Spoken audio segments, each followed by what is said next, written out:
हिंदसदवंदियाणं तिहुगणहिदमधुरविसदवकाणं अन्तातीदगुणाणं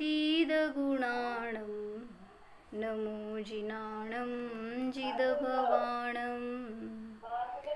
कुंदकुंदाचार्य भगवान की जय।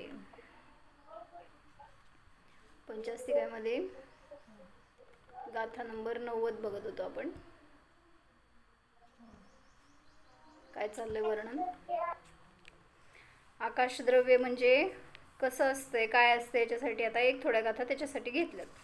आकाशद्रव्याचं स्वरूप काय आहे आणि त्याचं कोरिलेशन आपल्याशी लावून सांगणार. सव्वेसिम आता गाथा म्हणणार आहे, त्याचा अर्थ तुम्हाला समजणार आहे, बघितलेला आहे आपण. सव्वेसिम जीवाणं सेसाणं तहयपोगलाणं च जम देदि विवरमखिलं तं लोगे हवदियागासं. काय कळलं? सर्व जीवांना, इतर सर्व द्रव्यांना आणि पुद्गलाला राहायला जागा देते. जागा देते म्हणण्यापेक्षा काय, बरोबर, अवकाश देतं. अवकाश देते. त्याला लोकांमध्ये आकाश असं म्हटलं जातं. सर्व जीवांना, शेष द्रव्यांना आणि सर्व पुद्गलांना. जम विवरम अखिलम देदी, जे संपूर्ण विवर देतं, पोकळी देतं, अवकाश देतं, त्याला लोकांमध्ये आकाश असं म्हटलं आहे. तर काय काय बघत होतो आपण? त्या आकाशाचं स्वरूप समजून मला काय फायदा आहे? का जाणायचं ते? आकाशद्रव्याचं काय स्वरूप आहे, काय नाही. बरोबर, आकाशद्रव्य सामान्य अमूर्तिक आहे. आकाशद्रव्य सर्वांना जागा देतं, स्वभावापासून च्युत होत नाही, त्याचा स्वभाव परिणमनच आहे. शुद्ध विशुद्ध स्वभावी असं सांगितलं ना गाथेमध्ये पण, टीकेमध्ये. विशुद्ध क्षेत्ररूप आहे आकाश, त्यामुळं कोणी जरी त्यांच्या क्षेत्रामध्ये आलं तरी सुद्धा ते त्या रूप होत नाही, ते आकाश. त्यामुळं तसं सांगतायत की जीवाच्या संयोगात पण असे अनेक परद्रव्य येणार, सामग्री येणार, व्यक्ती येणार, पण तुम्ही त्या रूप झालात तर नियमाने आकुलता होणार, बंधाला प्राप्त होणार, दुःख होणार. म्हणून त्यापासून भिन्न त्या आकाशा समान अस्पर्शी राहण्याचा आपला प्रयत्न असावा. तर चैतन्य रत्नाकर मधलं वाचत होतो आपण. जीवाधिक द्रव्यांना राहण्यास जागा देते ते आकाशद्रव्य होय. आकाशद्रव्य सर्व व्यापक, सर्वत्र आणि सदैव आहेच, हे बघितलं होतं काल आपण. काय? सर्व व्यापक नको आहे का तुम्हाला? पाहिजे, मी उघडून घेतलं. सर्व व्यापक आहे, सर्वत्र आहे म्हणजे क्षेत्रवाचक घेतलं, आणि सर्वदा आहे म्हणत असलं तर कालवाचक घेतलं. म्हणजे 3 काळामध्ये आकाशद्रव्याचा नाश होणार नाही. तसं आकाशद्रव्य त्याच्या क्षेत्रात आहे, स्वक्षेत्रामध्ये. स्वद्रव्य क्षेत्र कालभाव याच्या मर्यादेमध्ये राहतं. तसं माझा आत्मा सुद्धा स्वतःच्या स्वरूपामध्ये राहतं. आणि आम्ही साम्य बघितले होते, आकाशात आणि आत्म्यात काय साम्य आहेत आणि काय डिफरन्स आहे. तर त्या साम्यमध्ये हे एक सांगितलं की आकाश अस्तिकाय आहे, तसंच जीव सुद्धा अस्तिकाय आहे. अजून त्यांनी काय काय वेगळे घेतले होते. रेवती काकींना म्हणलं होतं साम्य काढा म्हणून, मग त्यांनी त्यांच्या परीने काढलेले वेगळे निघाले. अजून आम्ही असं काढलं होतं, आकाश अमूर्तिक आहे, स्पर्श रसगंध वर्णरहित आहे, त्रिकाली शुद्ध आहे, अखंड आहे, स्वतंत्र, अनादि अनंत आहे. हे सगळं जीवाला पण लागणार हे लक्षण. उत्पादवे ध्रुववाला आहे, दोन्हीमध्ये अवगाहनत्व गुण आहे. आकाशामध्ये काय डिफरन्स आहे मग? विशिष्ट अवगाहनत्व हा गुण आहे, हे सांगितलं वेगळं. तर त्यांनी घेतलं आकाशद्रव्य सुद्धा ज्ञेय आहे आणि जीवद्रव्य सुद्धा ज्ञेय आहे, ज्ञानाचा विषय होण्यायोग्य. त्यामुळे हे दोन्ही ज्ञेय आहेत. अस्तिकाय म्हणजे बहुप्रदेशी आहेत, निराकार आहेत, कुठलाही त्याला आकार नाही. आकाशाला तुम्ही बाउंड्री घालू शकत नाही, बाउंड्री घातला तर त्याला आकार दाखवणार, पण तो इतर निराकार आहे. तसंच जीव सुद्धा निराकार आहे, अशब्द स्वरूप आहे, आणि सर्वामध्ये राहिलं तरी सुद्धा अस्पर्शी आणि असंबद्ध राहतो जीव पण आणि आकाश पण. तर यांनी काय घेतले तो वाचू पहिला. इतर द्रव्यांना आकाशद्रव्य जागा देते हे निमित्तादीच्या अपेक्षेने व्यवहाराचे कथन आहे. बरोबर आहे का चुकीचं आहे? आकाशद्रव्य सर्व द्रव्यांना जागा देते हे लक्षण त्याचं कुठल्या न्यायाने? असद्भूत व्यवहार न्यायाने. बरोबर आहे की. इतर द्रव्यांना जागा देतं ते आकाशद्रव्य असं म्हटलं तर उपचरित असद्भूत व्यवहार न्याय. किंवा आता त्यांनी मागं एक धर्मद्रव्याच्या अपेक्षेने सांगितलं की सगळे द्रव्य एका क्षेत्रात आहेत म्हटल्यावर ते एक क्षेत्रावगाही म्हणून अनुपचरित असद्भूत पण लावलं.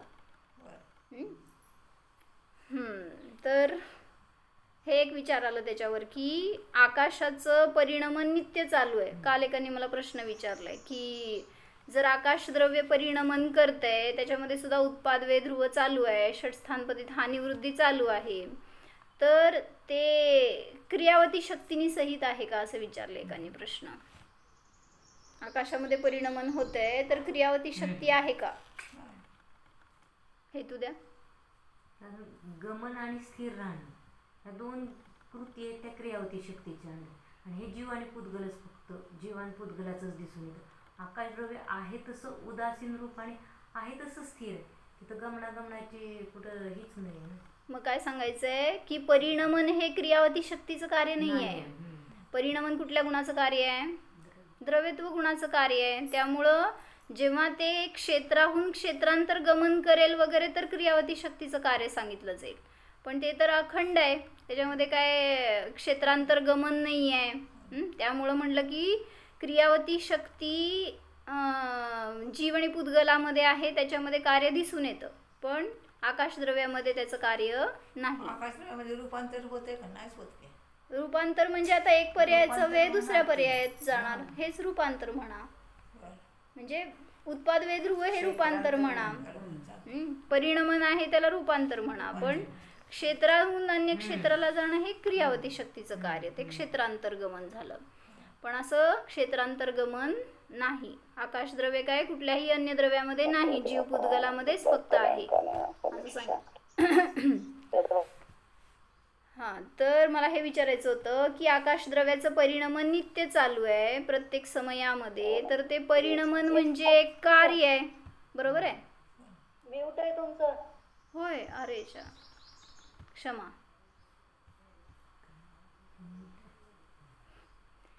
हां, ऐकलं का काय मी सांगितलं? आम्ही सांगितलं की आकाशद्रव्यामध्ये क्रियावती शक्ती नाही आहे, त्यामुळं ते एका क्षेत्राहून दुसऱ्या क्षेत्राला गमन करत नाही.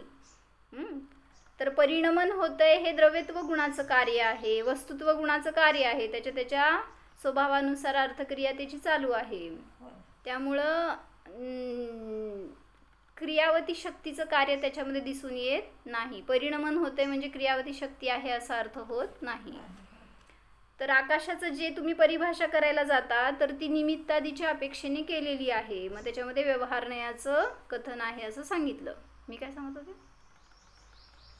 हां, आकाशद्रव्याचं प्रतिसमयातलं परिणमन हे कार्य आहे. तर जिथं कार्य आहे तिथं समवाय आहेत. सांगा उपादान काय, निमित्त काय? आकाशद्रव्याच्या एका परिणमनामध्ये प्रतिसमयाला जे परिणमन चालू आहे त्याच्यामध्ये उपादान काय आणि निमित्त काय? उपादान द्रव्यत्व आणि निमित्त कालद्रव्य.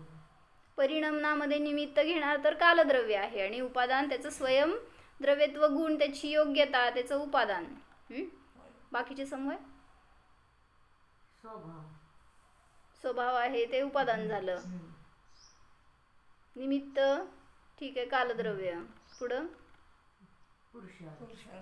पुरुषार्थ म्हणजे गुण आहे, त्यामुळे तिथे वीरत्व गुणाचं किंवा वस्तुत्व गुण आहे, त्याची कार्य झालं म्हणून तो पुरुषार्थ सांगितलं होतं ना. परिणमन हाच पुरुषार्थ आहे प्रत्येक द्रव्याचा, त्यामुळे त्याचं परिणमन चालू आहे. तर पुरुषार्थ हे पण समवाय आहे. पुढं काललब्धी काय सांगितलं?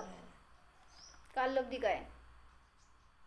प्रत्येक समयाची तिथी योग्यता, त्या समयामध्ये त्या द्रव्याचं तसं परिणमन होण्याचं तो स्वकाल, त्याचा तशी योग्यता, त्याला म्हटलं काललब्धी. आणि काललब्धी म्हणून काय घ्यायचं? समय योग्यता घ्यायचंय का?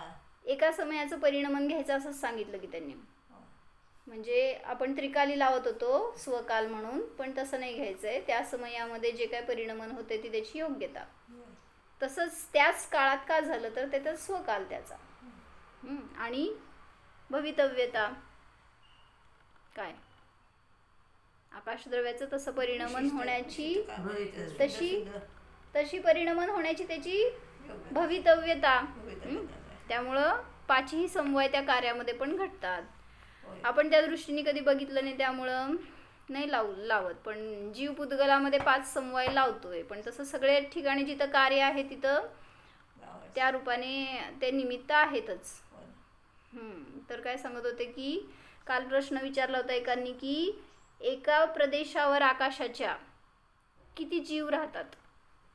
एका प्रदेशावर आकाशाच्या किती जीव राहतात. मग एक प्रदेशी आहे का तो जीव? नाही ना, पण त्याच्यामध्ये संकुचित प्रदेश घेण्याची शक्ती आहे ना. एका प्रदेशावर असंख्यात प्रदेश बसण्याची का नाही? जीवाची क्षेत्र किती? असंख्यात प्रदेशी जीव आहे. आकाशाच्या एका प्रदेशावर अनंत जीव राहतात. म्हणजे तथ्य असं निघालं त्यातून की आकाशाच्या एका प्रदेशावर अनंत जीव राहतात, पण असंख्यात प्रदेशावर एक जीव राहतो. म्हणजे तिथं पण अनंतच आहेत की राहणारे. पण असं एका जीवाकडून पाहिलं तर त्याचे प्रदेश असंख्यात आहेत, आणि जर प्रदेशाकडून पाहिलं तर त्या एका जीवावर अनंत जीवांचे प्रदेश सामावले, त्यामुळं ते अनंत जीव आहेत असं म्हणलं गेलं. पण तेवढा एक प्रदेश रूप त्यांचं अस्तित्व नाही आहे. तसे तेवढे त्यांची प्रदेश मर्यादा नाही आहे त्या जीवाची. तर त्या आकाशाकडून काय शिकवण मिळाली हे विचारलं होतं आता मी. तर आकाशद्रव्याचं परिणमन निरंतर चालू आहे, स्वभाव रूपाने चालू आहे. तर तसं मी सुद्धा विशुद्ध स्वभाव रूपाने परिणमन करेन तर मला सुद्धा विभावरूप कार्य होणार नाही, किंवा मी कर्मबंधाला आधी प्राप्त होणार नाही. आणि आकाश बोल. एकाच प्रदेशावर अनंत जीव पण असू शकतात. का नसणार? निगोदी जीव आहेत ना. निगोदी जीव सूक्ष्म एका ठिकाणी किती असू शकतात. अवगाहना आहे त्याच्यामध्ये पण. म्हणजे ते एकमेकाला बाधा करत नाहीत. जसं म्हटलं ना, तुमचं कॅन्सरची गाठ झाली, किती जीव आहेत त्याच्यामध्ये? ते एक बॅक्टेरियाज आहेत ना, ते एक इन्फेक्शनच आहे शेवटी. मग त्या रूपाचे जे काय आलेले जीव आहेत त्या शरीरात, त्या गाठीमध्ये एका ठिकाणी किती जीव असणार? राहू शकतात निगोदी जीव. आता तुमच्या शरीरामध्ये किती जीव आहेत? सगळे जे white blood cells, red blood cells आहेत, किंवा काय तुमचे मायटोकॉन्ड्रिया वगैरे जे काय म्हणता ना, सगळं एन्झाईम्स आहेत. जिथं कुठं चालू आहे तुमचं पचन, काय ते सगळं सर्क्युलेशन, सगळ्यामध्ये बॅक्टेरियाचं कार्य आहे. त्यामुळं ते आहेत त्या जागेवर राहू शकतात. एका जागेवर अनेक जीव राहू शकतात, काय बाधा येत नाही. एका सिद्ध प्रदेशांमध्ये, एका सिद्धशिलेवरच्या प्रदेशात किती जीव आहेत? किती सिद्ध आहेत म्हणतो ना तिथं आहेत म्हणून, तेवढं तरी आपल्याला माहिती आहे. एका प्रदेशावर सिद्धशिलेच्या अनंत सिद्ध आहेत, राहू शकतात, कारण त्यांच्यामध्ये पण अवगाहनत्व प्रगट झालेलं आहे. तर त्याच्यामधून काय बोध घ्यायचा? आकाशद्रव्य, आता सांगितलं किशोरी काकींनी की आकाशद्रव्याचं कार्य काय? सर्वांना सामावून घेणं. सांग आपल्या शब्दात छान वाटतं. जयश्री काकी सांगायला लावा त्यांना.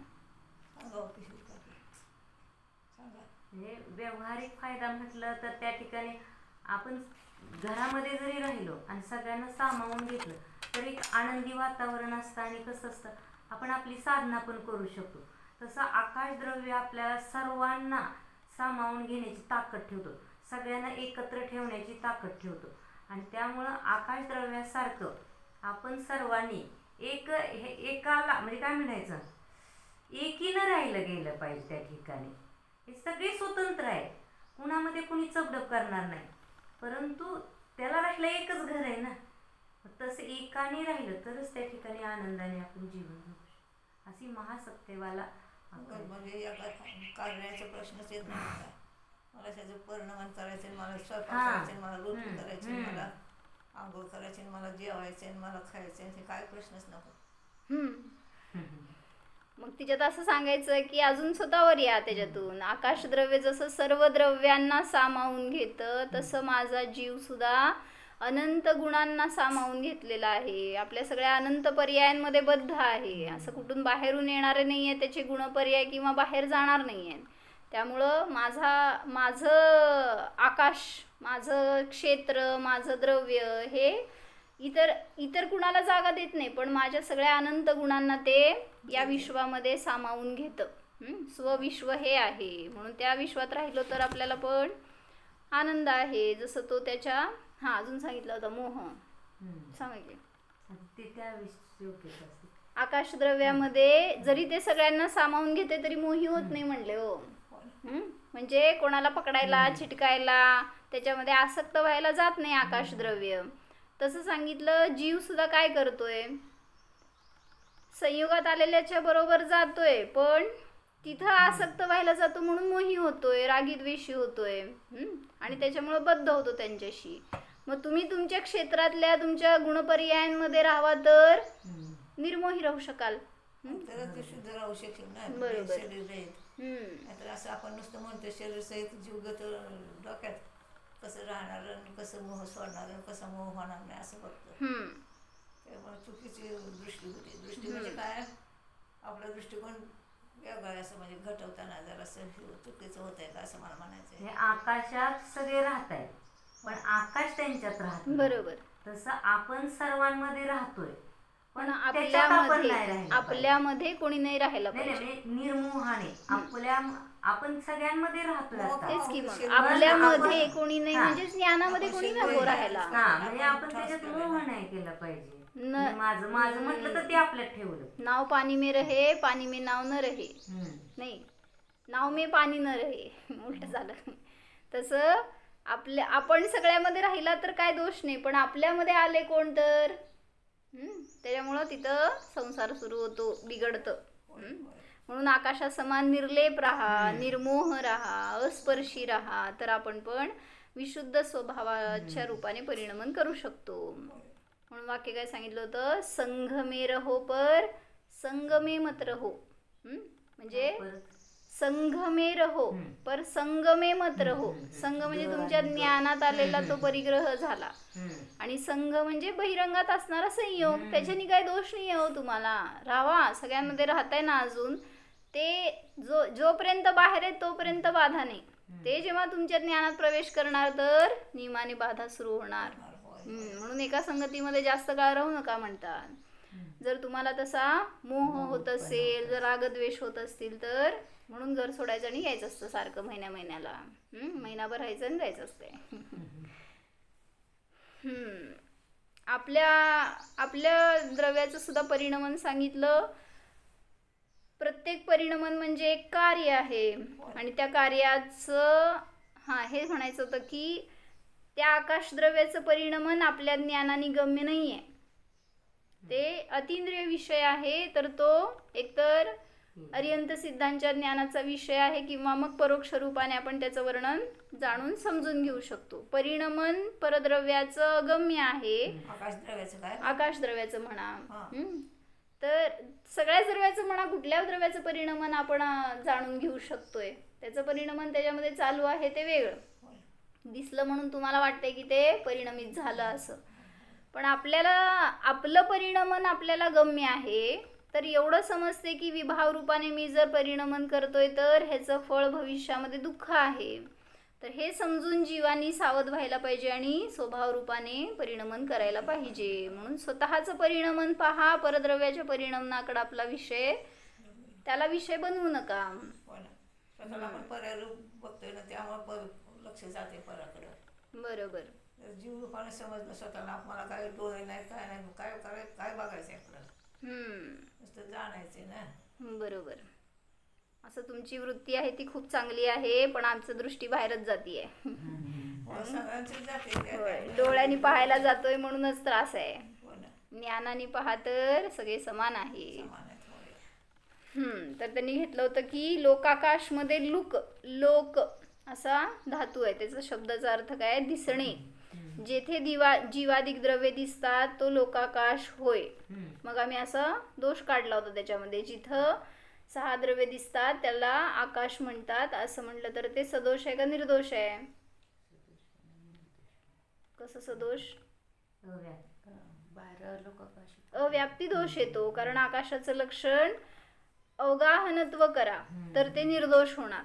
जिथं जीवादिक आहे ते पण आकाश आहे आणि जिथं नाही ते पण आकाश आहे. त्यामुळं जिथं दिसत नाही त्याला अलोकाकाश म्हटलं ते अमर्याद असीम आहे. तरीही आकाश अखंडच आहे. मग त्यासाठी उदाहरण घेतलं होतं घटाकाश आणि अघटाकाश. कशाला म्हणलं? घटामध्ये जे आकाश आहे त्याला घटाकाश म्हणलं आणि घटाच्या बाहेर जे आहे ते अघटाकाश. पण ते दोन्ही सुद्धा एक अखंड आकाशच आहे. त्याच्यामध्ये काही खंड झाला नाही, नावं घातली वेगळी म्हणून. जसं सांगितलं होतं पंचाध्यायीमध्ये त्यांनी की एका वनामध्ये 2 झाडाखाली 2 मुनी बसलेत. तर तिथं त्यांनी काय सांगितलं, या मुनींचा हे आकाश, त्या मुनींचा तो आकाश. एक आकाश आहेत का 2 आहेत? आकाश एकच आहे. पण कथन करताना आपल्याला तिथं भेद करून सांगावं लागलं, कारण त्या प्रदेशात राहणारे ते जीव, ते मुनी, म्हणून त्या मुनींचा आकाश असं म्हणणार आणि या मुनींचा आकाश असं 2 भेद केले. पण आकाश द्रव्यामध्ये भेद नाही. आकाश अखंडच आहे.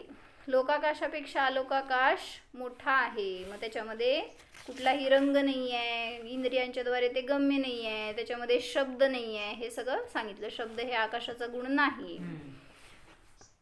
आपल्या चारी बाजूला खाली वर मागे पुढे डावीकडे उजवीकडे जी रिकामी जागा व्हॅक्यूम दिसते तेच आकाश आहे. याला इंग्रजीमध्ये स्पेस म्हणतात.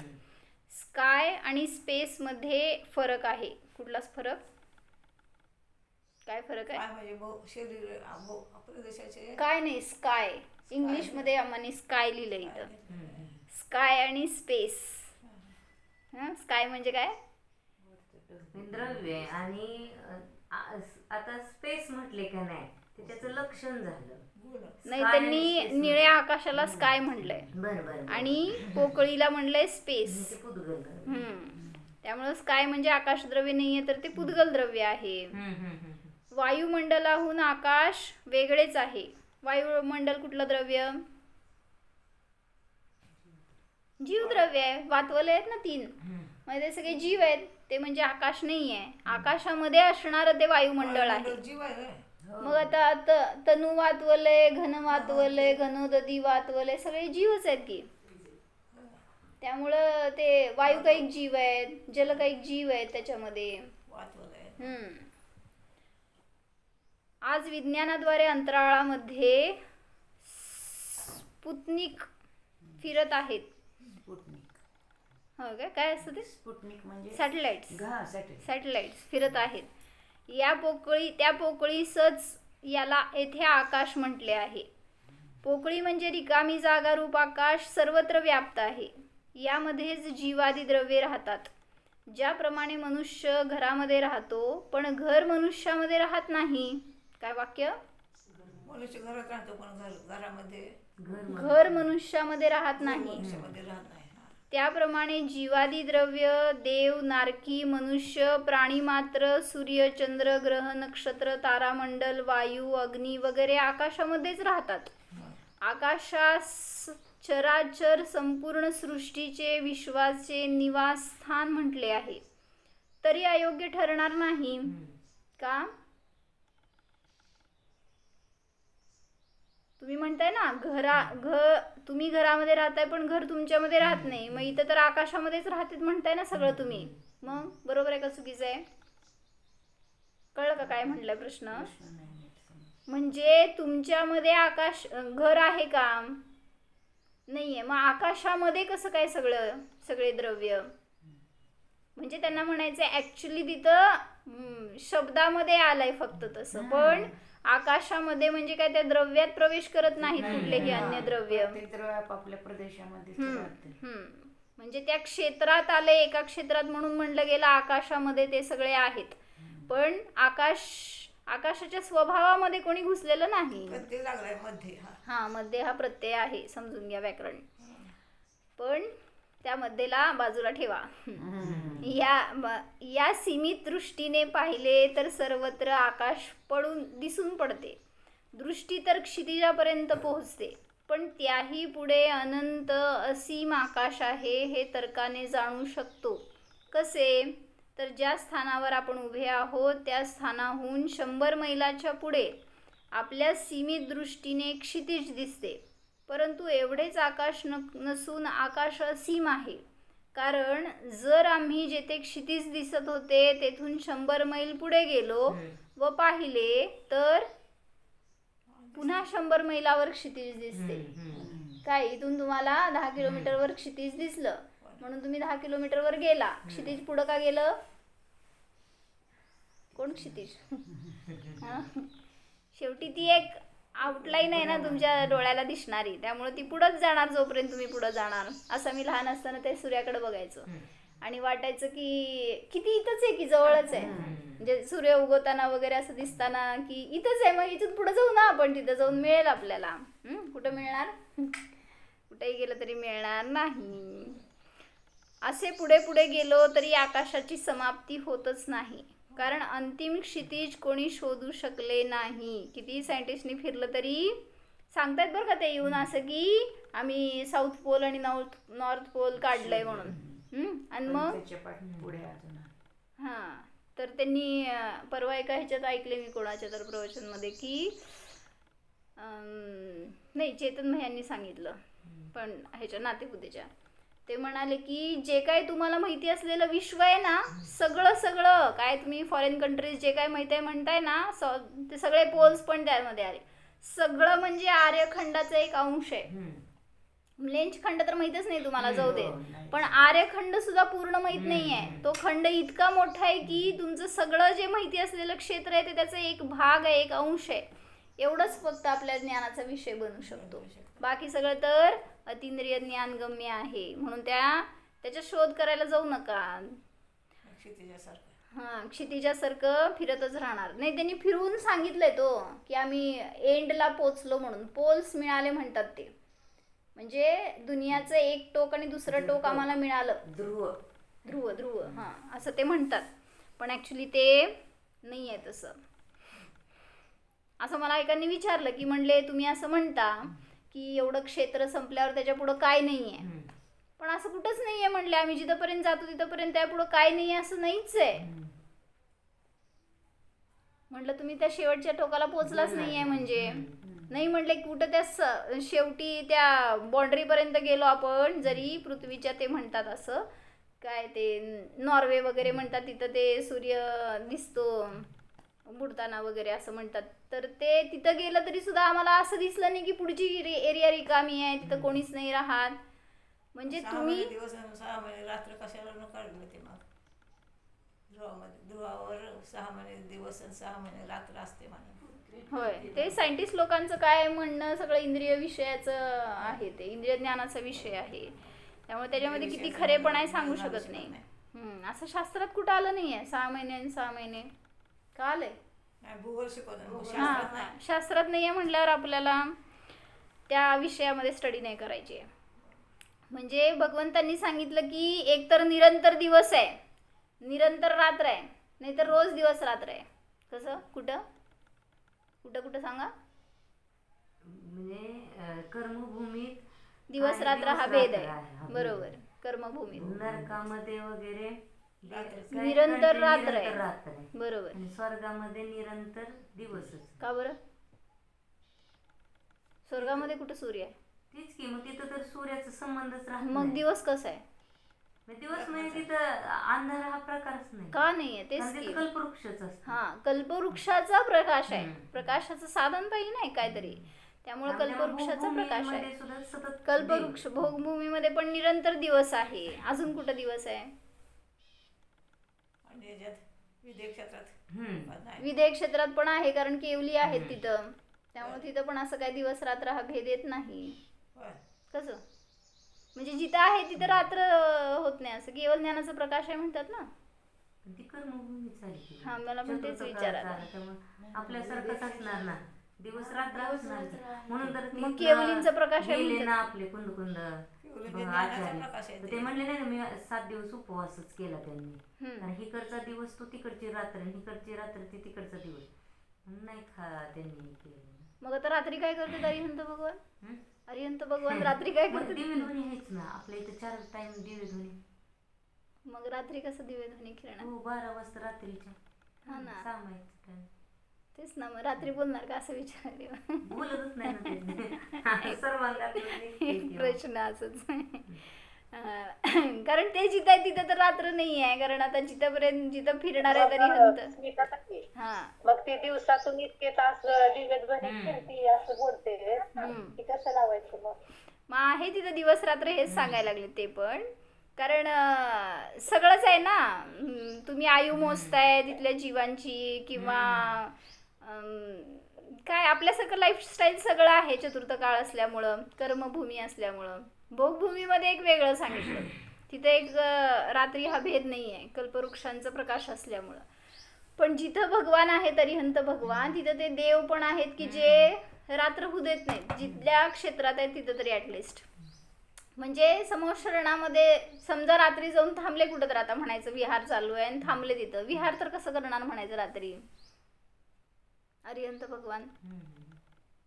विहार, वचन, उपदेश, मग ते जिथं असतात तिथं तर रात्र असते असं नाही, समोशरणामध्ये रात्र नसते कधी असं सांगितलं. कारण दिव्य रत्न वगैरे आहेत तर त्याच्या निमित्तात देवकृत का बघावं लागेल त्यात कुठलं येत आहे का. पण असं ते दिव्य सगळं वापरलंय त्यामुळे त्याचा प्रकाश तर आहेच, रत्नांचं किंवा जे काय तिथं बनवायला सजवायला घेतलेलं आभूषण वगैरे आहेत त्याच्या निमित्तात.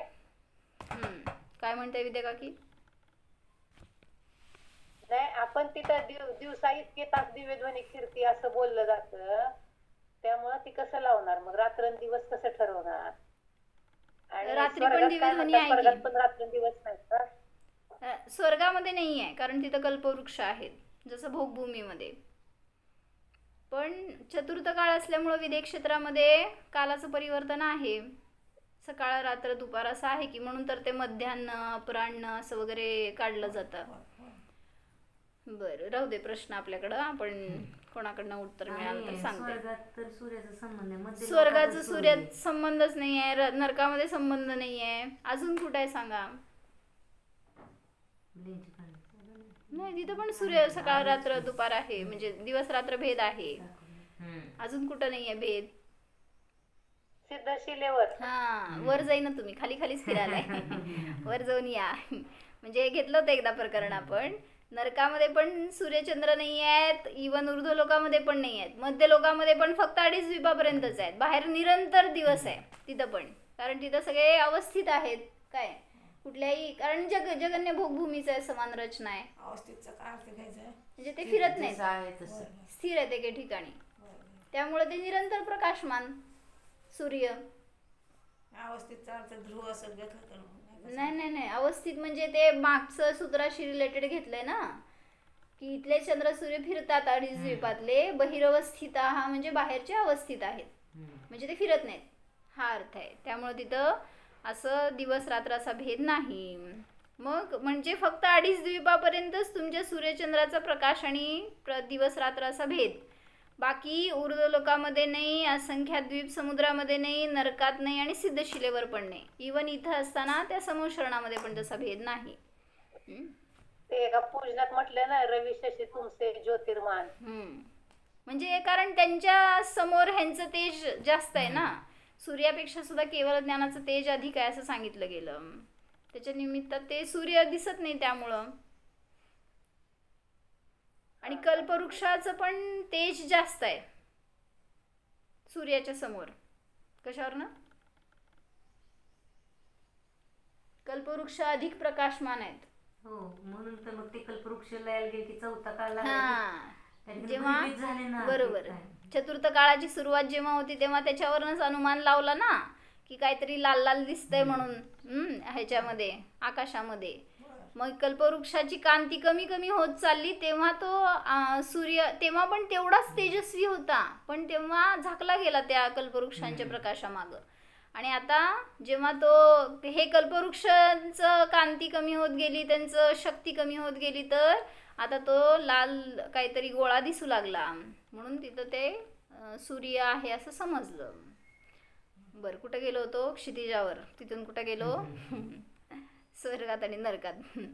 तर 100 मैलावर क्षितिज दिसते. असे पुढे पुढे गेलो तरी आकाशाची समाप्ती होतच नाही, कारण अंतिम क्षितिज कोणी शोधू शकत नाही. या तर्कावरून जाणले जाते की आकाश प्रत्येक दिशेमध्ये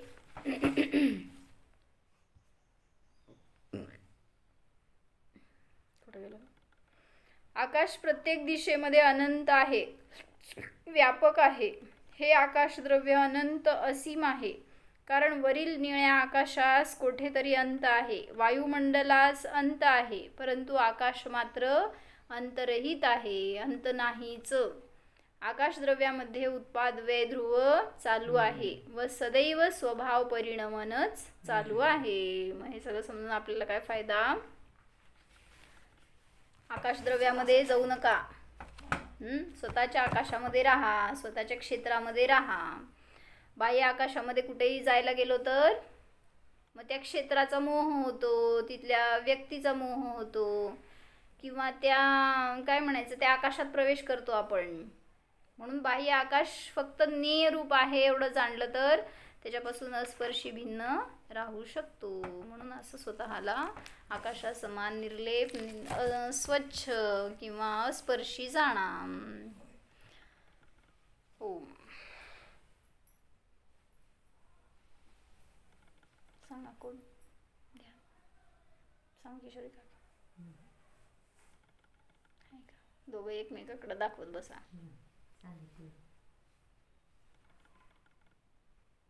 ओम. जाणा हा मी चेतन पदार्थ आहे.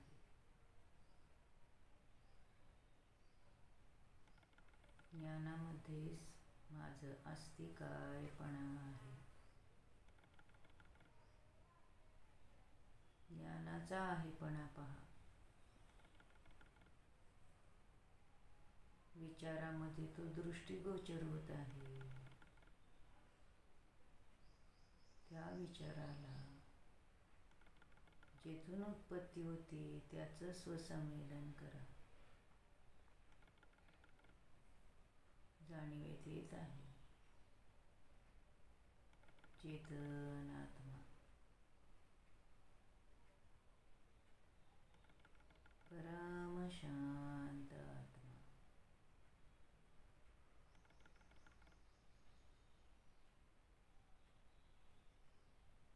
साम्य भावाने परिणत असा हा मी आत्मा.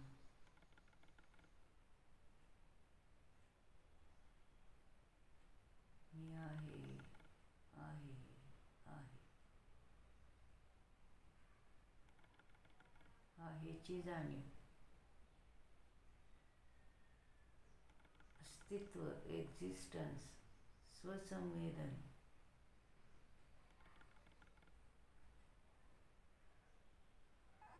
आहे निरंतर अनुभवत आहे. अनुभवण्याचा निर्णय